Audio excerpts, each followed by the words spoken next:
Flá, muito obrigado por ter aceito o convite de fazer esse bate-papo aqui na Interação, principalmente porque você é um case de sucesso no Instagram. Você pegou um problema que você tinha, transformou isso através das mídias sociais. Queria saber como que começou essa ideia, Flá? Tá. Obrigada, Fê, pelo convite. Super legal estar aqui. O Instagram, na verdade, ele foi consequência do blog que eu criei em 2012 para dividir o que eu estava descobrindo sobre intolerância à lactose. Eu criei o blog, dividi a receita, escrevi uns artigos e do blog eu fui para as redes sociais. E é muito engraçado essa ideia do blog, por exemplo, a Gabriela Pugliese do Fitness, ela também começou com o blog, daí migrou para outras mídias, como o Instagram. Em que momento você achou que teve que fazer essa transição de não que parar do blog, mas talvez dar um pouco menos de atenção ao blog e começar a comercializar melhor no Instagram? Então, na verdade, eu não parei de dar atenção ao blog. Então, assim, é até interessante falar sobre isso, que eu acho que é importante. Às vezes a gente foca demais numa coisa que está dando certo, tipo o Instagram, só que você fica muito refém de uma única plataforma que você não tem muito controle, né? Então, acho que todo mundo já ouviu falar de algoritmo no Instagram, que às vezes ele te mostra para várias pessoas, às vezes ele não mostra. E aí, apesar do Instagram ser uma plataforma bem forte hoje em dia, que é muito fácil de você conseguir projeção e fazer contatos, é uma ótima vitrine, tem que ter essa outra parte. Então eu tenho um crescimento contínuo, principalmente porque a produção de conteúdo não fica só no Instagram. Então eu produzo conteúdo para o site até hoje, e daí ele ranqueia bem no Google e assim mais pessoas me conhecem independente do Instagram. Então acho que assim, tem os dois lados e um ajuda o outro. Não tem muito como só focar num, apesar de, como você mesmo disse, eu falei, o Instagram ele dá uma projeção maior e ele dá um retorno financeiro mais rápido. Hoje em dia, não dá para deixar as outras de lado. Sim, meio que um puxa o outro, assim. E um fortalece o outro também. E uma curiosidade, com essa mudança do Instagram em relação aos likes, etc., você sentiu alguma mudança em relação ao teu público ou foi zero? Eu não senti mudança nenhuma. Não, é que teve gente do Instagram que, meu Deus, só faltou chorar. Né? Eu achei bem curioso. E eu vejo assim, porque quem sentiu esse medo era aquelas pessoas que não produziam conteúdos. Né? Que era, sei lá, investia ou patrocinava muita coisa, só imagens, e você sempre foi de estar produzindo conteúdos e toda a visibilidade era uma consequência. Exatamente. Eu acho que tem bastante disso, né? Qual que é o teu objetivo com o teu perfil no Instagram? O meu, no começo eu nem usava o meu nome, eu usava Lactose Não. E aí eu comecei a perceber que as pessoas tinham muito interesse em saber mais sobre mim, porque elas se relacionavam melhor com o conteúdo, sabendo da minha história. Aí eu fui me colocando mais à frente. Mas o meu objetivo desde sempre foi focar no conteúdo, não foi me promover como Flávia, assim, então, foi consequência. E é curioso também, porque qual foi o momento que você achou necessário, talvez, parar de dar tanta ênfase ao lactose e começar a dar ênfase à Flávia? Então, foi ouvindo o que as pessoas estavam falando, sabe? E analisando os números. Eu sempre analisei bastante número de engajamento, de comentário. E os posts que mais engajavam eram fotos minhas. Então, eu até ficava meio frustrada, porque eu passava horas fazendo a receita, fotografando, tratando, e uma foto, sei lá, numa viagem tinha muito mais likes. Aí eu vi que tinha que ter realmente essa personificação da marca, né, que eu tinha criado. Eu tinha que estar bem mais à frente, porque as pessoas estavam pedindo, assim, era o que mais engajava. E é muito, muito legal, porque quem acompanha você nas mídias vê que você produz sempre a ideia das receitas e etc. Como que funciona os bastidores? Onde você busca as informações, o conhecimento? Então, em vários lugares. Desde que eu comecei o blog, eu fiz vários cursos e eu estudo bastante, assim, tanto parte de saúde, de hábitos, quanto de receita. Então, eu basicamente fico o dia inteiro procurando referência e estudando. E hoje, basicamente, quais são os serviços que você oferece, Flá? Tá, então, Eu produzo conteúdo publicitário, né? Eu divulgo e produzo, que são os publis. Eu faço isso para Instagram, Facebook e YouTube. Eu tenho meus cursos online também, que são focados ou em comportamento alimentar ou em alimentação, receitas, etc. E eu tenho alguns outros serviços que eu presto, mas eles são muito específicos e eu acabo nem divulgando, que às vezes é treinamento de funcionária doméstica, mas é uma coisa que eu não foco muito porque eu não tenho muita agenda, então nem adianta divulgar porque é uma coisa mais específica. Mas na produção de conteúdo e no site, etc., é basicamente isso. É conteúdo publicitário e curso online, infoproduto. E isso, eu acho assim, muitas pessoas que lidam com o Instagram têm essa curiosidade, porque quando você começa a trabalhar com mídias sociais, a primeira coisa que deixa as pessoas felizes é, nossa, sei lá, ganhei um tênis, as pessoas, meu Deus do céu, já quer postar aquilo, e óbvio que para aquilo, aquele valor para a marca é insignificante, é muito baixo, e as pessoas se sujeitam às coisas como um tênis, uma marmita fitness, etc. Como que você lidou com isso? Porque, óbvio, uma coisa é ter 5 mil seguidores e ter esse tipo de bonificação, ganhar algumas coisas. Outra coisa é ter mais de 100 mil seguidores e ser realmente uma influenciadora digital desse porte. Então, óbvio que o diálogo da empresa com você é muito diferente do diálogo da empresa com o outro influenciador. Como que você começou a lidar com isso? Deixar de receber, talvez, coisas gratuitas e cobrar pelo que você estava fazendo? Então, isso é bem delicado, né? Porque a gente acaba recebendo muito press kit. Muito. Eles mandam tudo. E no começo eu postava tudo. Mas o que aconteceu foi que eu comecei a ter mais patrocinador de conteúdo. Então eram empresas que me pagam para falar deles. E o tempo que eu tenho de exposição é um tempo X. Eu também não quero ficar cansando o meu público mostrando um monte de coisa. Então eu dou uma filtrada maior pensando nisso, assim, pensando estrategicamente o que eu acho justo com quem está me pagando. Então eu dou sempre prioridade às empresas que me pagam, porque é uma maneira de contribuir com o meu trabalho. Sim. E daí eu falo. E assim, os recebidinhos eu não mostro tudo, porque é que tem coisa que dá pra ver, assim, empresa gigante que te manda um press kit que nem tem a ver com você, sabe? Tipo, não vou falar nomes, lógico, porque fica bem chato. Né? Vai que eles assistem depois. Estou ferrada, acabou com tudo. Mas assim, empresa grande que manda um press kit, eu acho muito cara de pau, e daí eu nem posto. Mas tem muita empresa também que é pequena e que eu acho super legal a ideia, e eu faço questão, mesmo não me pagando nada, e às vezes assim, é um pote de mel, mas eu quero mostrar porque eu acho legal a ideia, e daí eu mostro, sabe? Mas é uma coisa, tipo, sei lá, é feelings.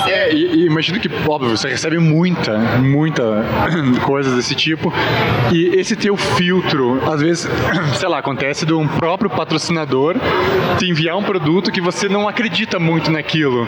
E como que funciona essa conversa de ter que avisar, talvez, o patrocinador?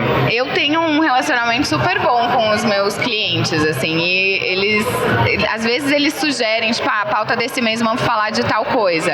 Quando eu acho que não tem a ver, tem essa abertura, eu falo, olha, não acho que funciona, meu público, eu nunca falo disso, não acho que vai ficar legal, não vai engajar, e normalmente é super tranquilo, assim. Então, antes até de fechar os contratos, as parcerias, eu tento deixar tudo o mais claro possível, porque pra senão... não ter susto, assim. Porque já aconteceu de fazer isso e não teve um resultado legal, não.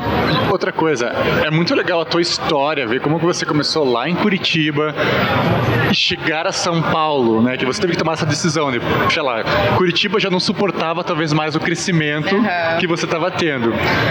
Hoje, a nível até São Paulo, que você também já está com perspectivas internacionais, etc. São Paulo ajudou muito nesse boom da tua imagem? E como que ajudou? Muito. aqui as coisas acontecem muito 220. mais rápido. É, muito mais rápido. Qualquer lugar que você vai, você já conhece alguém que conhece outra pessoa, que já te conecta. Eu acho que as pessoas aqui são mais abertas também a isso, não tem medo de... eu não vou te passar um contato porque você vai roubar e vai passar na minha frente. Mas você sentia isso em Curitiba, de ter um pouco de ser travado o negócio? Às vezes, assim, eu acho que não tanto, já tá muito melhor. Mas aqui eu acho que é mais fluido ainda e tem muito mais oportunidade. E as marcas estão todas aqui, os eventos acontecem todos aqui. Então, um evento que você vem aqui, você já conhece pessoas que pode futuramente gerar algum outro tipo de contato, de negócio. E esse crescimento, você acha que uma das ferramentas principais foi o network, até que foi essa ideia de São Paulo, de fomentar o teu network, fortalecer? Eu acho que assim, quando você alcança um certo nível de projeção nas redes sociais, as redes sociais já te impulsionam muito. Então, hoje em dia, normalmente as marcas me procuram. E normalmente quando eu vou em eventos, as marcas já sabem quem eu sou, sabe? Então, eu acho que ficou mais fácil por causa disso, assim. Não sei se teve tanta relação com estar em São Paulo. Eu acho que o trabalho que eu vim fazendo assim, em 7 anos, daí quando eu cheguei agora aqui, tipo, as pessoas já conheciam e daí tá mais fácil ainda, sabe? Eu acho que é assim. E uma coisa muito importante agora, não é à toa que está no evento fitness e lidar com alimentação, não tem como não lidar com o fitness, é muito impregnado. Como que foi essa ideia de a intolerância, né, à lactose e o meio fitness, que muitas pessoas se identificavam, eu acredito, com isso. Intolerantes que às vezes não conseguiam tomar certos suplementos pré-treino e etc. e não conseguiam ter essa relação. As pessoas se buscam nesse tipo de feedback? Sim, super. Até porque tem... eu acho que as pessoas que fazem exercício físico, elas eventualmente elas vão começar a se preocupar mais com a alimentação. E como eu falo de alimentação saudável, une muito os mundos. Com a intolerância à lactose, mais ainda, porque se a pessoa já tem o interesse do fitness e tem uma questão de saúde, ela não tem muito como fugir de ter que buscar informação e se alimentar de maneira melhor.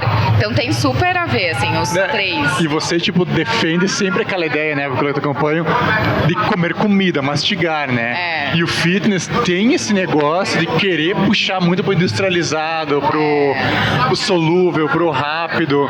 Você acha que tá tendo uma mudança nesse sentido? De tentar buscar o mais saudável, orgânico e etc? Eu, assim, não sei se o fitness tá conversando tanto com essa parte saudável, porque eu acho que ainda tem muito do indústria ali.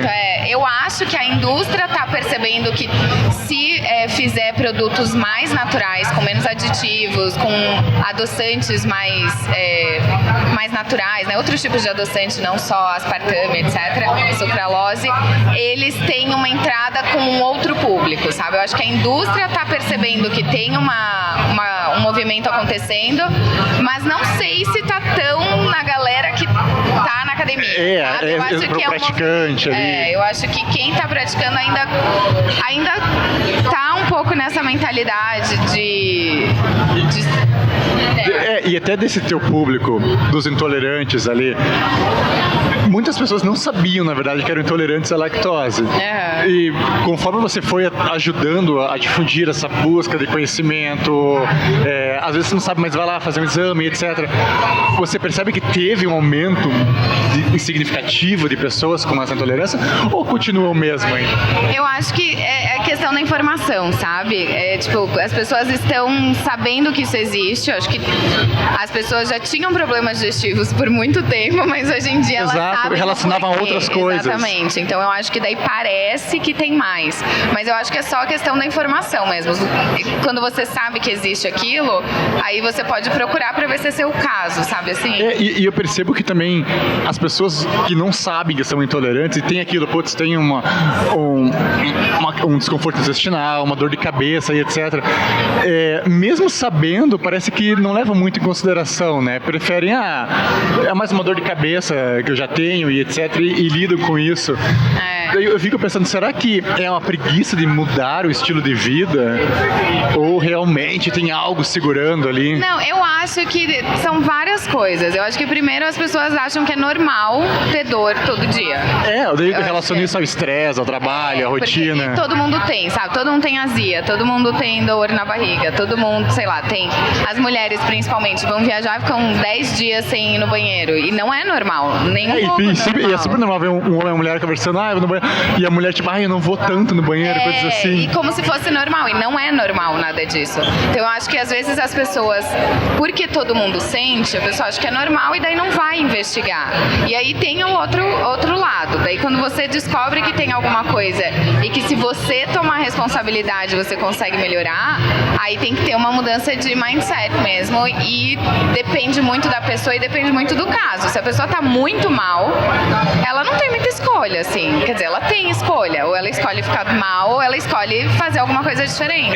Porque eu acho que a mudança do hábito não é fácil. Eu até lembrei que eu terminei de ler aquele livro que você indicou, o Sapiens. E quando você indicou, ele nem era tão conhecido. E agora, tipo, é um dos mais vendidos. Aqui, por exemplo, na tabela da Folha de São Paulo, tá na lista lá. E ele fala muito sobre essa relação da alimentação. Como que era a alimentação, lá no começo da humanidade, de ser mais macro, mastigar mais, etc. A variedade. De como foi a evolução dessa revolução agrícola, de ficar naqueles grãos, etc. Que é o que é a nossa base hoje, né? As pessoas, a gente for pensar, a gente fica hoje só em arroz, macarrão e etc. E agora começa uma nova fase, que são os industrializados. E, sei lá, eu fico imaginando que as pessoas, por exemplo, optariam em tomar uma cápsula no lugar de almoçar.